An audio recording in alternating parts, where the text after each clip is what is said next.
All right, so I want to make this video and give some more honest thoughts about the featherweight division because this guy, I've talked about him here and there in the past, but not a whole lot.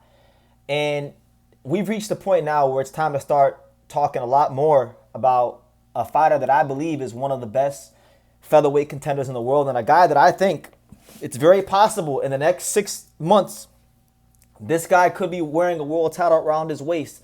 And that fighter is none other than one of Robert Garcia's best fighters in his whole stable, Albert Chop Chop Gonzalez. Yes, that Albert Chop Chop Gonzalez. I'm talking about the, 18-0, 11 KO Albert Chop Chop Gonzalez. Let's talk about him because it's been 2 years since I made almost 2 years since I made a full length video about Albert Chop Chop Gonzalez, and he's now at that stage of his career where he's knocking on the door of a world title shot. So let's talk about him.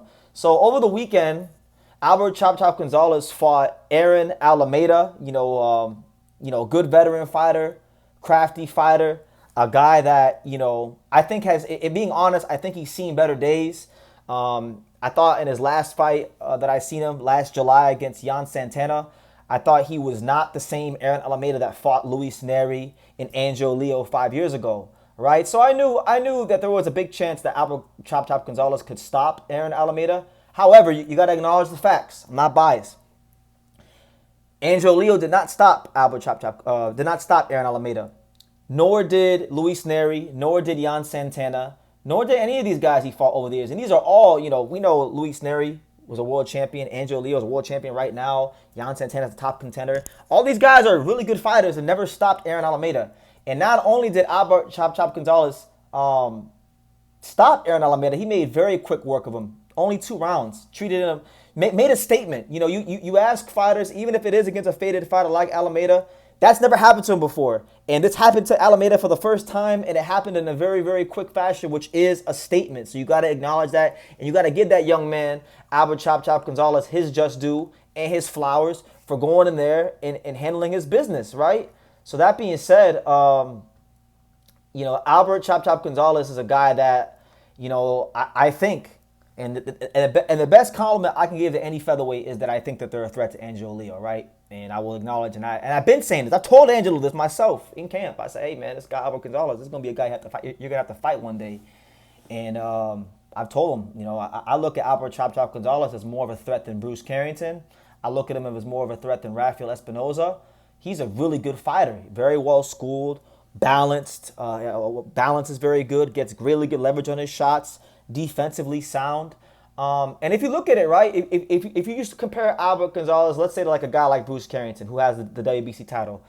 Albert Gonzalez is 18-0 with 11 knockouts. Bruce Carrington is 18-0 with 10 knockouts. So they actually have the same exact record. Albert Gonzalez just happens to have one more knockout.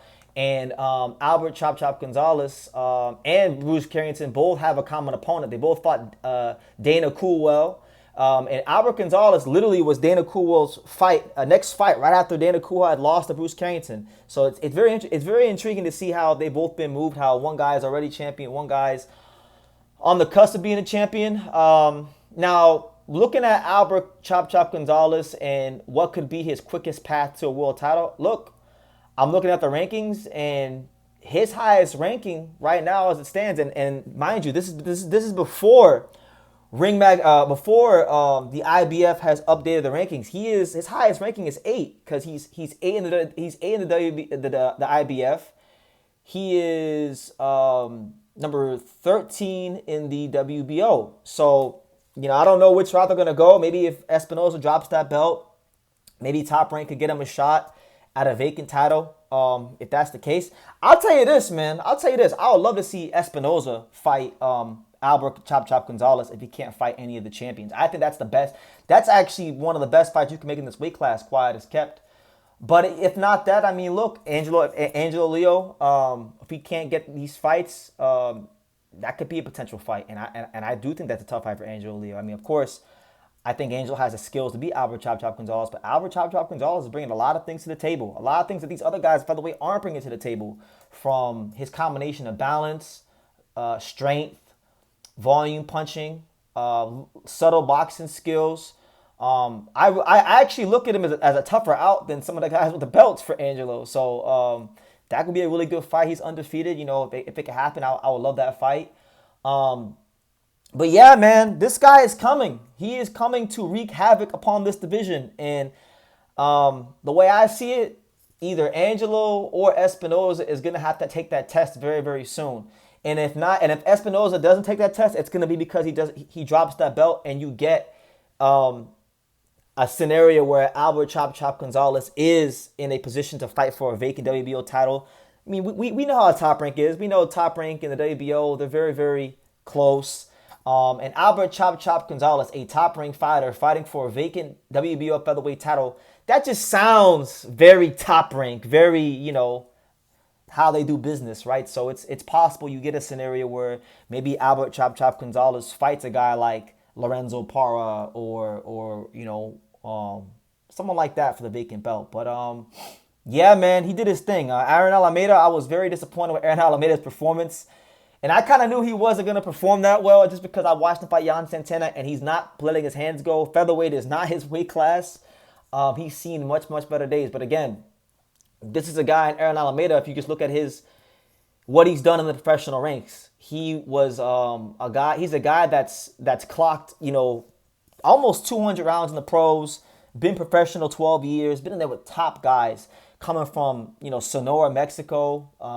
We know the Mexican fighters are very tough, very strong, and Angelo didn't do that to him. He fought Angelo tooth and nail. Yes, Angelo was weight drained that fight. I was there. I saw Angelo had to get put IVs in his damn forearms and things like that. But nonetheless, we can't even go by that. We have to go by black and white paper. Like I was saying, we have to go by black and white paper. And Angelo did not do that to Aaron Alameda. Luis Neri did not do that to Aaron Alameda. Albert Chop Chop Gonzalez, I look at him as probably, in my opinion, if you just go through every sanctioning body, I look at him as damn near the best featherweight contender there is out there in all the sanctioning bodies. So his time is coming for a world title shot, and we're going to see if ultimately he deserves to hold that belt. But I do think he's a threat to all these guys in the weight class. So to me, he's like the next guy I'm really looking forward to seeing get his shot. I would say as far as the featherweight contenders are concerned, I would say in like him, Mirko Cuello, Albert Chop Chop Gonzalez, Mirko Cuello. Maybe you could even say like somebody like even though he's not ranked, if they re-rank him, Rais Salim, even though he did what he did, if he can still make the weight, him. He's in the mix. Ryota Owan from Japan's another one. You throw in a guy like Omar Trinidad. But really, for me, the two best contenders in the weight class right now for me are Albert Chop Chop Gonzalez and Mirko Cuello. Those are going to be the guys that when they get the title shots, I'm going to be like, okay, things about to get real interesting. We might start seeing some belt switch hands here. So that's why it's all the more important that these featherweight champions and the guys behind them, the top ranks, the pro boxes, the PBCs, they all get on one accord, as they should be now, because damn near the whole sport of boxing is under one roof on the zone. It's that much more important that we get these unification fights, because I'm tired of it. The fans are tired of it. I'm sure most of the fighters themselves are tired of it.